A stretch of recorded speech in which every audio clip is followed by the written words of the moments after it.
तो आज का आपका टॉपिक है धर्म। धर्म क्या होता है ये आप सभी को पता होगा। दुनिया में विभिन्न प्रकार के धर्म हैं। जैसे भारत में आपको ईसाई देखने को मिलेंगे, इस्लाम धर्म मिलेगा, हिंदू धर्म मिलेगा। वैसे हिंदू धर्म वाकई में कोई हिंदू धर्म नहीं है, ये पहले सनातन धर्म हुआ करता था, बाद में इसको हिंदू धर्म कहा जाने लगा। ठीक है। और आपको बौद्ध धर्म मिलेगा, जैन धर्म मिलेगा, है ना, यहूदी धर्म मिलेगा। ऐसे विभिन्न प्रकार के कई धर्म है। सिख धर्म मिलेगा, जो अलग अलग अपने क्रियाकलापों के द्वारा अलग अलग रूप से पहचाने जाते हैं। इन सब की अपनी एक पहचान है, एक पूजा पद्धति है और एक कार्य करने की क्या कहते हैं विधि है, जिससे ये अपने धर्म को मानते हैं। तो यहाँ पर ये प्रत्येक व्यक्ति, चाहे वह विश्व के किसी भी कोने में अवस्थित हो, धर्म से अनिवार्य रूप से परिचित होता है। साथ ही वह किसी न किसी रूप में धार्मिक क्रियाओं को संपन्न भी करता है। यह मनुष्य की अलौकिक शक्ति से जोड़ने का प्रमुख साधन है। देखिए, ये चीज यहां पर आप पढ़ रहे हैं, लेकिन कुछ कम्युनिस्ट देश होते हैं जो धर्म को नहीं मानते और धर्म को मानने वालों को सजा देते हैं। जैसे आपका रशिया है, रूस और चीन है। यहाँ पर कम्युनिस्ट लोगों की सरकार है और ये लोग धर्म मानने वालों को बहुत खिलाफ हो जाते हैं, उनका हत्याएं तक कर देते हैं, उन्हें मृत्युदंड की सजा भी दे देते हैं।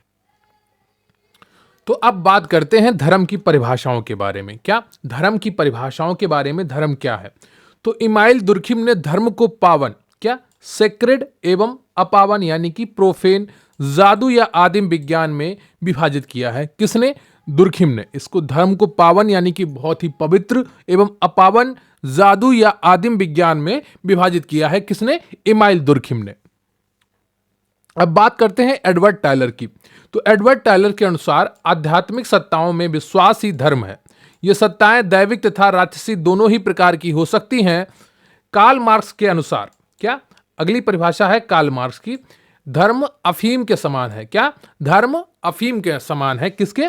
कार्ल मार्क्स के अनुसार। यहां पर कार्ल मार्क्स को आप हेडिंग बना लीजिएगा, ठीक है। तो इनके अनुसार धर्म अफीम के अनुसार है। कई बार आपने इनका ये परिभाषा, ये कोटेशन कई प्रश्नों में देखी होगी। एडवर्ड टायलर के अनुसार क्या है? आध्यात्मिक सत्ताओं में विश्वास ही धर्म है। ये सत्ताएं दैविक तथा राक्षसी दोनों ही प्रकार की हो सकती हैं।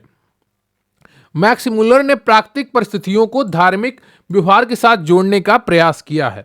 धर्म की समाजशास्त्रीय अवधारणा क्या है? समाजशास्त्र की भाषा में धर्म की अवधारणा क्या है, अब हम उसको समझने वाले हैं। क्लियर आपको? विभिन्न समाजशास्त्रियों द्वारा धर्म की निम्नलिखित अवधारणाएं प्रस्तुत की गई हैं।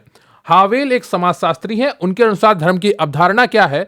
धर्म अलौकिक शक्ति में विश्वास पर आधारित है, जिसमें आत्मवाद और मानववाद दोनों शामिल हैं। आत्मवाद यानी कि आप अपनी बात करते हैं, आप अपने अंदर बैठे किसी व्यक्ति की बात करते हैं, आप अपने अंदर बैठे किसी शक्ति की बात करते हैं, आप अपने अंदर की आत्मा की बात करते हैं, वो आत्मवाद हो जाता है। और मानववाद क्या होता है? जब आप संसार के सभी मानवों की बात करते हैं, है ना, मानवों के बारे में बात करते हैं, तो ये सब क्या है? धर्म के अंदर आता है। धर्म अलौकिक शक्ति में विश्वास पर आधारित है। एक कोई अलौकिक शक्ति है जिस पर आप विश्वास करते हैं। जैसे आप हिंदू लोग भगवान श्री कृष्ण पे विश्वास करते हैं, श्री राम पर करते हैं, श्री हनुमान पे करते हैं, महादेव पर करते हैं। ऐसे ही देवियां हैं हिंदू धर्म में, सरस्वती देवी, लक्ष्मी देवी और आपकी दुर्गा देवी, ठीक है। तो ये देवियां हैं।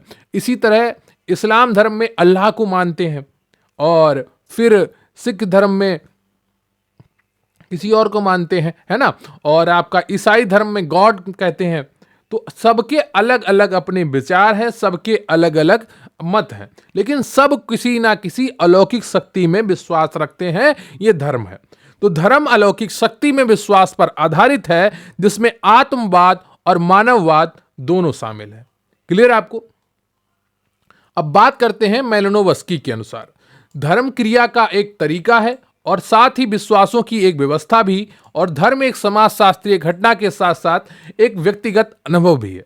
मेलिनोवस्की ने क्या कहा? धर्म क्रिया का एक तरीका है। क्या? कुछ कार्य करने का एक तरीका है और साथ ही विश्वासों की एक व्यवस्था है।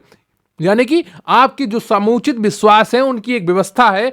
धर्म एक समाजशास्त्रीय घटना है। यानी कि समाज की घटना है, साथ साथ एक व्यक्तिगत अनुभव भी है, यानी कि कोई व्यक्ति अपने रूप में क्या महसूस करता है, क्या फील करता है, ये उसका अनुभव भी है। क्या? धर्म। ये किसकी परिभाषा है? मैलिनोवस्की की है। अब बात करते हैं मजूमदार एवं मदान के अनुसार धर्म की क्या परिभाषा है। धर्म किसी भय की वस्तु अथवा शक्ति का मानवीय प्रत्युत्तर तथा अनुकूलन का वह प्रकार है जो लोगों के लिए अलौकिक है तथा व्यक्ति के अर्थ से प्रभावित होता है, शक्ति के अर्थ से प्रभावित होता है। यानी कि क्या है, ये क्या कहना चाहते हैं? धर्म किसी भय की वस्तु यानी कि किसी डराने की वस्तु अथवा शक्ति का मानवीय प्रत्युत्तर है। शक्ति का मानवीय प्रत्युत्तर है, यानी कोई ताकत है उसका मानवीय प्रत्युत्तर है तथा अनुकूलन का वह प्रकार है जो लोगों के लिए अलौकिक है तथा शक्ति के अर्थ से प्रभावित होता है। क्लियर आपको? ये किसकी परिभाषा है? मजूमदार एवं मदान की है। अब बात करते हैं फ्रेजर। फ्रेजर के शब्दों में धर्म की क्या अवधारणा है उसकी बात करते हैं। धर्म को मैं मनुष्य से श्रेष्ठ उन शक्तियों की संतुष्टि या आराधना समझता हूं जिनके संबंध में यह विश्वास किया जाता है कि वे प्रकृति और मानव जीवन को मार्ग दिखाती और नियंत्रित करती हैं। क्या?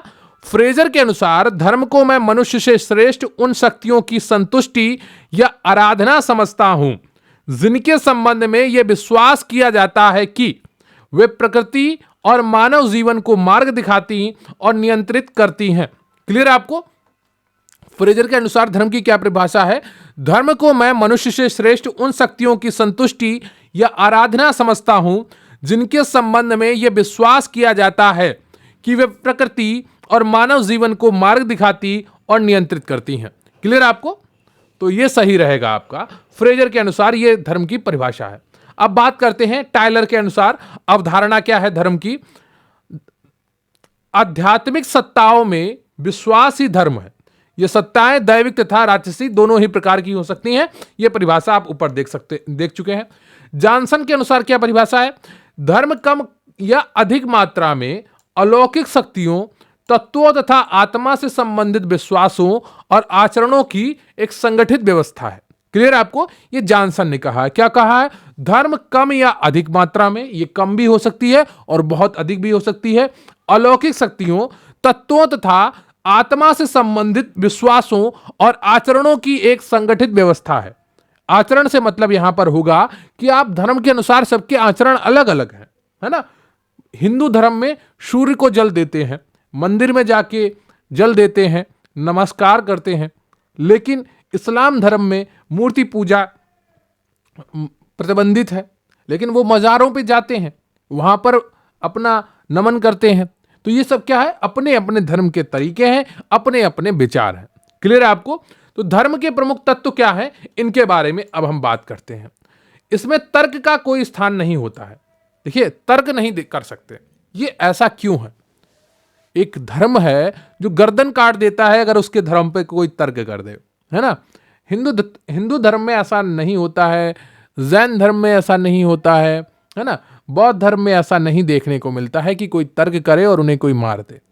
पर ज्यादातर आपको देखेंगे एक ऐसा धर्म है, नुपुर शर्मा वाला, आपको याद होगा। नुपुर शर्मा ने कहा था, लेकिन उनके साथ कुछ नहीं हुआ और उनके नाम पर कई लोगों की गर्दन काट दी गई।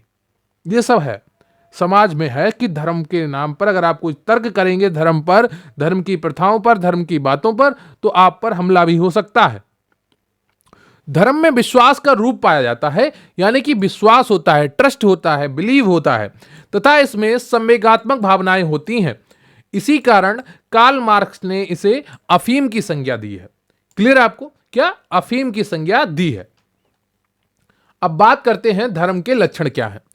धर्म सार्वभौमिकता। सार्वभौमिकता धर्म का मुख्य लक्षण है, क्योंकि यह विश्व के प्रत्येक कोने में किसी ना किसी रूप में अवश्य पाया जाता है। अदृश्य शक्ति। प्रत्येक धर्म में एक अदृश्य सत्ता या शक्ति पर विश्वास किया जाता है। क्लियर आपको? अब बात करते हैं धर्म के प्रमुख कार्य या प्रभाव की। धर्म सामाजिक जीवन में महत्वपूर्ण भूमिका निभाता है। इसके निम्नलिखित कार्य हैं। मानव व्यवहार में नियंत्रण। धर्म व्यक्ति के जीवन में सदाचार की भावना का विस्तार करता है, साथ ही अहिंसा की प्रवृत्ति, लोक कल्याण एवं सादगी भरे विचारों के माध्यम से उसके व्यवहार को नियंत्रित करता है। क्लियर है आपको? धर्म क्या करता है? नियंत्रित करता है लोगों को, व्यक्ति को, समाज को। एक सामाजिक नियंत्रण है एक तरह का। क्लियर है आपको? अब बात करते हैं प्रथाओं का संरक्षण। धर्म प्रथाओं को मान्यता प्रदान करता है। क्या करता है धर्म? धर्म प्रथाओं को मान्यता प्रदान करता है। एक बार किसी प्रथा को धार्मिक मान्यता मिल जाती है तो उसे बदलना मुश्किल होता है तथा समय से व्यक्ति मिलने पर उसे स्वीकार कर लेता है। इस प्रकार धर्म प्रथाओं का संरक्षण भी करता है। क्या करता है? धर्म प्रथाओं का संरक्षण भी करता है। जैसे सती प्रथा का बहुत दिनों तक संरक्षण हुआ। अब कुछ समुदायों में आप देखते हैं 3 तलाक का बहुत दिनों तक संरक्षण हुआ। अभी भी बाल विवाह बहुत से समुदायों में देखने को मिलता है, वहां पर उसको धार्मिक संरक्षण प्राप्त है। तो ये चीजें क्या है? गलत होते भी संरक्षण में है। किसके? धर्म के द्वारा संरक्षित है। क्लियर है आपको? हत्याएं करना अपराध है, लेकिन धर्म में उनको संरक्षण दे रखा है ना?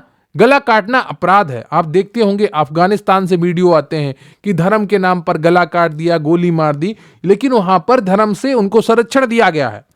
अपराध को भी संरक्षित कर दिया जाता है धर्म के द्वारा। अब बात करेंगे जीवन में सादगी। धर्म जीवन में सादगी का प्रचार प्रसार करता है। यह व्यक्ति के व्यवहार को प्रभावित करते हुए उसे सत्य, असत्य, उच्च आदर्श आदि का ज्ञान प्रदान करता है। तो सिर्फ धर्म गलत ही नहीं करता है, बहुत सी जगह धर्म अच्छा भी करता है। क्या करता है? आचरण देता है, एक सादगी का बताता है उसको कि सादगी से जीना चाहिए। व्यक्ति के व्यवहार को प्रभावित करते हुए उसे सत्य, असत्य, उच्च आदर्श आदि को ज्ञान प्रदान करता है। कौन? धर्म। सबसे महत्वपूर्ण चीज, निराशा को दूर करना। धर्म के द्वारा व्यक्ति के सकारात्मक विचारों के समीप आता है, जिससे व्यक्ति को कठिन समय में भी लाभान्वित रहने एवं समस्याओं से उबरने में सहायता प्राप्त होती है। यह व्यक्ति के आशाओं का संचार करता है। अब ये कैसे निराशा से आपको दूर करेगा? अगर आप बहुत से टेंशन में हैं, ठीक है, और आपके पास कोई उम्मीद नहीं है, फिर आप किसी अपने गुरुद्वारे जाते हैं, सिख लोग, या चर्च जाते हैं, और या फिर आप किसी मजार पे जाते हैं इस्लाम में, या फिर आप किसी मंदिर में जाते हैं हिंदुओं में। वहां पर जाकर आप बैठते हैं कुछ देर और प्रार्थना करते हैं भगवान से, अपने ईश्वर से, अपने अल्लाह से। तो वहां पर आपको एक सकारात्मक माहौल मिलता है और आपको एक उम्मीद जग जाती है, अरे करेंगे तो भगवान ही देगा, तो अल्लाह ही है ना। तो ये चीजें आपके निराशा से दूर करती हैं। अगर आपका भरोसा जग गया अपने इष्ट के प्रति, तो आप में निराशा नहीं रहेगी, आप में उम्मीद रहेगी। फिर उम्मीद वाला व्यक्ति कभी मरता नहीं है, कभी हारता नहीं है। लेकिन जो निराश हो गया, जिसकी उम्मीद खत्म हो गई, वो टूट कर बिखर जाता है, वो फिर लड़ नहीं सकता। लेकिन जिसके अंदर उम्मीद है, वो पूरा उसके हारने के बाद, हर लड़ाई हारने के बाद भी उठकर खड़ा होगा, मुस्कुराकर फिर आगे बढ़ेगा, क्योंकि उसके अंदर उम्मीद जिंदा है। अब्राहम लिंकन जो अमेरिका के राष्ट्रपति बने, उन्होंने अपने राष्ट्रपति बनने से पहले बहुत कुछ झेला, लेकिन वो झेलते इसलिए रहे क्योंकि उनकी उम्मीद नहीं खत्म हुई अपने जीवन को बदलने की, अपने जीवन में सफल होने की। उन्होंने राष्ट्रपति बनने से पहले जितने भी चुनाव लड़े, सारे चुनाव हारे। उनकी पत्नी उनको छोड़ के चली गई, लेकिन वो उम्मीद नहीं खो रहे थे, वो लगातार लड़ते चले गए और एक दिन अमेरिका के राष्ट्रपति बन गए। तो इसी तरीके से आपको भी उम्मीद नहीं खोना है, आपको भी अपने ऊपर भरोसा बना के रखना है, अपने माता पिता पर भरोसा बनाकर रखिए, अपनी मेहनत पर भरोसा बना के रखिए। जब इन सब चीजों में भी आपको भरोसा ना दिखे, तो फिर आपके पास एक साधन है, धर्म। आपका धर्म आपको सही रास्ता दिखाता है। ये सिर्फ नकारात्मकता नहीं होती किसी भी धर्म में, आप वहां पर चीजें क्या ढूंढ रहे हैं, यह आप पर डिपेंड करता है। आप सोचें कि मैं सिर्फ पूजा करता रहूं, मैं सिर्फ अल्लाह को याद करता रहूं और मेरा काम हो जाएगा, ऐसा नहीं है। आपको मेहनत तो अपनी करनी पड़ेगी, अपनी पढ़ाई तो करनी पड़ेगी, लेकिन बुरे वक्त में आपका कोई साथी हो सकता है, कोई एक इष्ट हो सकता है, वो आपका धर्म है है ना। तो धर्म नकारात्मक भी है, धर्म सकारात्मक भी है, ये दोनों चीजें साथ में चल सकती हैं, लेकिन ये आपकी मौलिकता पर निर्भर करता है, आपकी अच्छाई पर निर्भर करता है, आपके ज्ञान पर निर्भर करता है कि आप अपने धर्म को किस तरह से लेना चाहते हैं, है ना। बहुत से लोग धर्म की बुराई करते मिलेंगे, आपको नकारात्मकता फैलाते मिलेंगे, बहुत से लोग आपको धर्म की अच्छाई बताते मिलेंगे, लेकिन आपको तय करना है आपके जीवन में आपके लिए क्या उचित है, क्या कोई चीज आपको नुकसान पहुंचा रही है, क्या कोई चीज आपको फायदा कर रही है। इन सब चीजों को आपका ध्यान रखना बहुत जरूरी है, तभी आपकी चीजें स्पष्ट होंगी। क्लियर आपको। अब बात करते हैं धर्म के कार्य के। तो देखिए धर्म के कार्य क्या है, ये वैसे तो यहां पर धर्म भाग्यवाद, यह व्यक्ति को कर्म में नहीं बल्कि भाग्य में विश्वास के लिए मजबूर करता है। कुछ धर्म ऐसा कहते हैं कि भाग्यवाद में विश्वास करिए, जैसी कितना किस्मत होगी वैसा मिलेगा, लेकिन जरूरी नहीं कि वही मिलेगा, आपको मेहनत तो करनी पड़ेगी हर जगह पर। एक दूसरा है यहां पर अंधविश्वास एवं कर्म कांडों को बढ़ावा देता है एवं अंधविश्वासों को बल प्रदान करता है। कौन? धर्म। तो यहां पर आपको इन चीजों से भी बाहर निकलना पड़ेगा कि कर्म कांड करिए, विश्वास करिए, पर अंधविश्वास में ही ना पड़े रह जाइए कि कोई कहे आपसे आके कि आप इसकी गर्दन काट दें तो आप अमीर हो जाएंगे रातों रात। तो ये सब चीजें नहीं करनी है आपको, है ना। आपको मिलेगा वही जितनी जिसकी आप मेहनत करेंगे, जिसके आप काबिल बनेंगे। नाकाबिलों को कुछ दे भी देगा भगवान तो आपका नुकसान होगा, है ना। आप बिना काबिल हैं और अगर आपको मिल गया तो क्या होगा? आपका नुकसान होगा। अब अगर आप देखिए गांव में कि एक डॉक्टर पहुंचा, ठीक है, एक बहुत पढ़ा लिखा डॉक्टर और एक कम पढ़ा लिखा डॉक्टर, है ना। तो इलाज कौन ज्यादा अच्छा करेगा? डॉक्टर। ज्यादा पढ़ा लिखा या कम पढ़ा लिखा? जिसने ज्यादा मेहनत की होगी, जिसने ज्यादा किताबें पढ़ी होंगी, वही तो आपका इलाज अच्छे से कर पाएगा। वैसे ही आपका जीवन है, आप ज्यादा मेहनत करेंगे तो ही आप अपने जीवन की समस्याओं का इलाज ज्यादा अच्छे से कर पाएंगे। अगर आप कम मेहनत करेंगे तो आप अपने जीवन की समस्याओं का इलाज नहीं ढूंढ पाएंगे। तो मेहनत करते रहिए, आपकी हर समस्या का इलाज आपके पास ही है। आप ही अपने जीवन के सबसे बड़े डॉक्टर हैं।